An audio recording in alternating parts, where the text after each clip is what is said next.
Journalist Francis Hughes joins me via Zoom from Belfast, Northern Ireland, to discuss the recent developments between Israel and Hamas. Good to have you join us.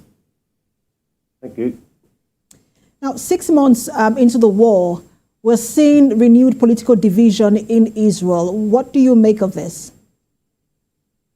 Well, I think it's very obvious from the protests on the street that what we are witnessing are the same constituent parts of Israeli society who originally were calling for Netanyahu to stand down before the events of October 7th, and that is married or wedded to the push for the release of the hostages.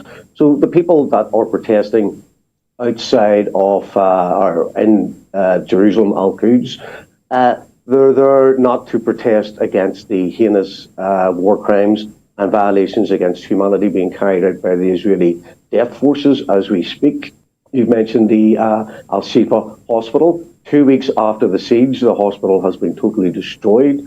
The areas for treatment, for surgery and for cancer and for dialysis and for incubators for young babies, all totally destroyed. That's the first time I've heard these figures of 300 people arrested and 200 people summarily executed. I have heard from eyewitnesses via the TV reports of Palestinians who were lined up in the ground, in the sand, outside the hospital, buried alive by Israeli bulldozers.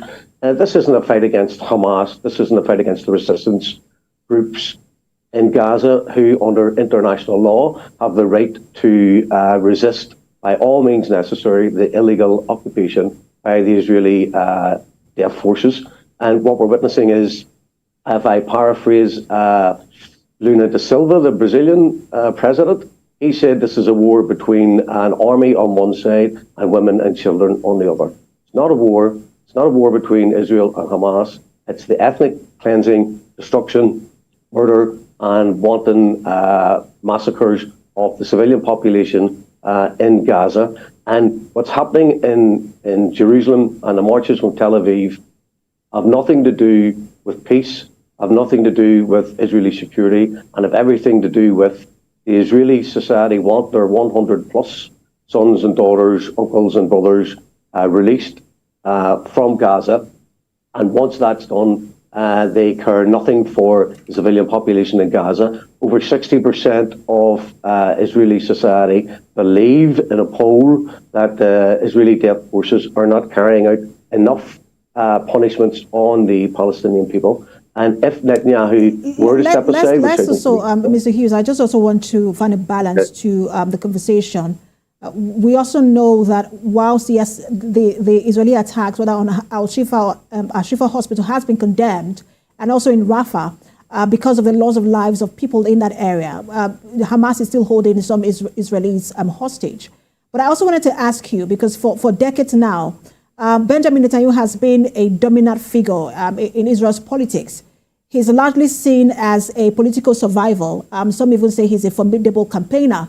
But could this be a breaking point or career-ending moment for him? I think he's finished anyway, no matter what way these atrocities come to an end. I think there will be elections after the war the war on Gaza finishes. The one thing about Netanyahu is he has been involved in all the previous wars on Gaza. From Gaza became semi-autonomously independent from Israel when the Israeli illegal occupation left in and around 2005. So he's been involved in every single war on Gaza. And this is the 5th war since 2005. What happens when he goes? Obviously, he'll have to go at some stage. Even if he stayed within his parliamentary dates, he would still have to go for re-election, even in 2 or 3 years' time. What will happen is Israeli society from 1948 through 1967 to 2023, 2024, has moved significantly to the right. It is an apartheid regime which many people call racist and fascist.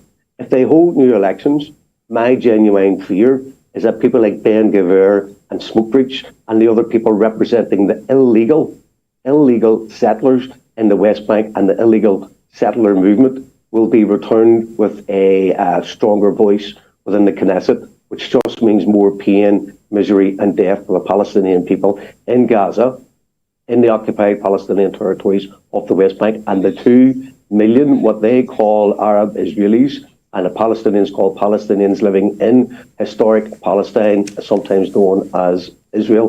Those people are all going to be looking over their shoulders, and the Israeli snipers will be looking down their sniper sights as we go forward. We know that talks have been gone to broker a ceasefire deal have resumed in Cairo. We'll see how that plays out. Thank you so much for your time. As always, journalist Francis Hughes. Thank you. In the southern Gaza Strip,